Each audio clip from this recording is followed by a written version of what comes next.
ஒத்துக்கவே ஒத்துக்காது. இந்த ஒத்துக்கிற விஷயத்தை நீங்க ஒத்துக்கிட்டீங்கன்னா அதை என்னையால ஒத்துக்க முடியாது. அல்லது நான் ஒத்துக்கிட்டு அதை நீங்க ஒத்துக்கிட்டீங்கன்னா நீங்க ஒத்துக்கிறத நான் ஒத்துக்க முடியாது. நீங்க யாரு, ஏன் வந்தீங்க, எதுக்காக வந்தீங்க? உங்களை பார்த்தா சாமியார் மாதிரியும் தெரியல, சன்னியாசி மாதிரியும் தெரியல, முனிவன் மாதிரியும் தெரியல, முனீஸ்வரன் மாதிரியும் தெரியல. காரணம் நீங்க ஒரு சாமியாரா இடத்துக்கு வந்திருந்தா ஒரு திருவோட்டுக்கு நான் ஏற்பாடு பண்ணியிருப்பேன், கையில் எடுத்து கொடுத்துருப்பேன். நீங்க ஒரு சன்னியாசியாக வந்திருந்தா ஒரு காவி வேட்டிக்கு ஏற்பாடு பண்ணியிருப்பேன். ஏன் இதெல்லாம் அவருக்கு கட்டி விட.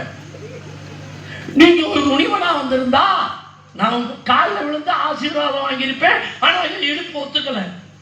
நீங்க ஒரு முனீஸ்வரனா வந்திருந்தா ஒரு வெள்ளாட்டு கிடாயை பிடிச்சு வெட்டி இருப்பேன். ஆனா ஆடு ஒத்துக்குது இல்லை, ஆனா வெட்டி அருவா ஒத்துக்குது. யார் யார் என்னது?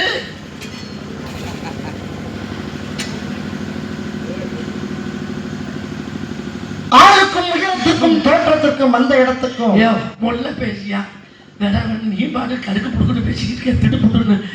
அது வேற அங்கிட்டு ஓடிக்கிட்டு இருக்கேன். சந்திப்பிலே பல வகையான சந்திப்புகள் உண்டு.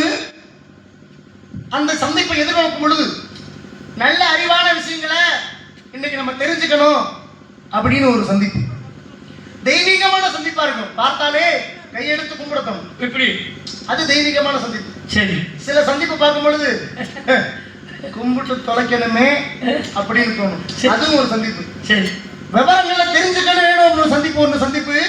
ஆனா இன்னைக்கு உனக்கு கொஞ்சம் விவரத்தை தெரிய வைக்கணும் அப்படின்னு ஒரு சந்திப்பு. இப்படி பல வகையான சந்திப்புகள் இருந்தாலும் கூட என்னை பொறுத்தவரை ஒரு சந்திப்பு